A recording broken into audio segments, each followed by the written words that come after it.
Muti. Lina is a Palestinian pediatric oncologist who works on the South Side of Chicago.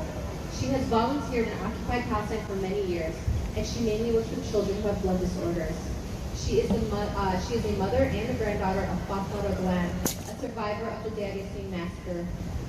Lina, please welcome to the stage.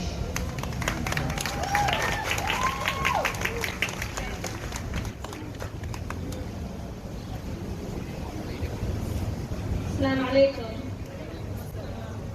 I am the daughter of Palestinian refugees and the granddaughter of Fatima Radwan, rahmallah alayha, a survivor of the Deir Yassin massacre of 1948. And all my life I grew up hearing stories of my grandmother's experiences, her traumas, and she never felt at home no matter where she was. She lived her life a displaced person, and she talked about her traumas until the end of her life in 2020. I am also the mother of 2 Palestinian children. Like any mother, I love my children and I worry constantly about their well-being and their safety. Children who I pray, despite their privilege, will grow up with a desire to stand against injustice should they see it. Who I hope grow up with a desire to serve their greater family in Palestine. The children of Palestine are just like my children. They have the same desires and wants and fears as my children do. I am also a physician, and I learned how to advocate for my patients because I spent many years in occupied Palestine, learning from my mentor, Dr. Qusay Dawabsha, who was a perfect example of a humanitarian and a true advocate. And similar to the physicians in Gaza, he fought for his patients until the very end of his life at only 41 years old. May Allah have mercy on him and reward him for his good deeds. I witnessed him advocate for Adam, an 8-month-old baby who needed transfer to Jerusalem for a higher level of care. Here in Chicago, when we have to transfer a patient, we make a phone call and it's done. But in Palestine, a transfer of care is almost always significantly delayed or even rejected. But in this case, Dr. Qusay was able to get transfer for this baby. His family was not allowed to go with him. The ambulance needed to transfer Adam was also prohibited from crossing an Israeli checkpoint. So let that sit with you for a moment. An 8-month-old was expected to arrive by himself to this hospital. This was effectively a no to being accepted.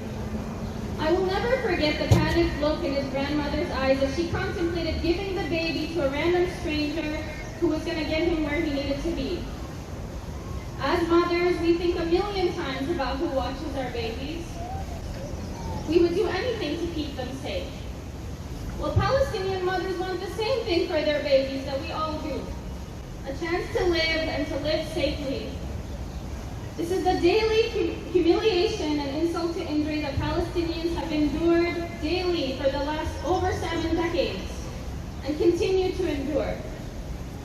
During my time in Palestine, I thought, if the world could just hear these stories, if they could speak to my teta, if they could speak to Dr. Qusay, if they could hear these stories, if they could speak to Palestinian mothers, surely their hearts would break, their hearts would shatter.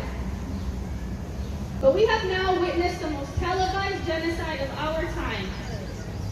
And yes, many hearts have shattered. Many hearts have been so moved that it's pushed them to risk everything. Thousands have been arrested or lost jobs or lost academic opportunities. Thousands of Jews have stood by us and screamed, "Not in our name." But not enough hearts to still allow a genocide against 2 million people to become normalized. As we speak, Rafah continues to be bombarded. Over 600,000 children in Rafah currently in tents. Not enough hearts to leave over 15,000 children dead. And that's over 15,000 mothers mourning those children.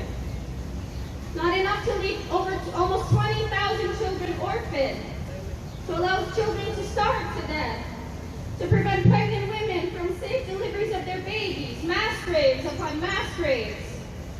the destruction of IVF centers, of pediatric and adult cancer centers, of every single hospital and clinic destroyed, procedures without anesthesia, all while constant bombs continue dropping on them. Not to mention the immense psychological torment that these children and their mothers are enduring. Like my Teta, I know firsthand that this trauma will never leave them, and instead it's passed down through generations. Zionism has sought to destroy everything that makes life worth living.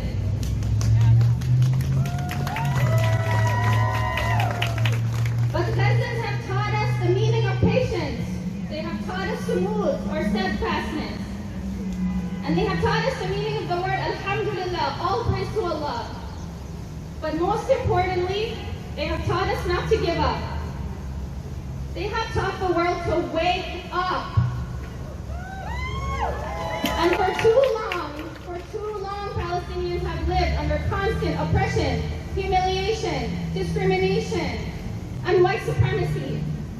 And no longer will we in the diaspora and the community of allies we have built around us, no longer will we continue to accept the status quo. Will we accept that our tax dollars are committing a genocide against our family members? May Allah stand by the heartbroken mothers and fathers to plant their feet firm and to not let them give up on their liberation. It is near, inshallah. And may Allah continue to elevate our voices so that we can continue on this fight for liberation and a free Palestine. We will rebuild Gaza. And we will see a free Palestine in our lifetime, inshallah.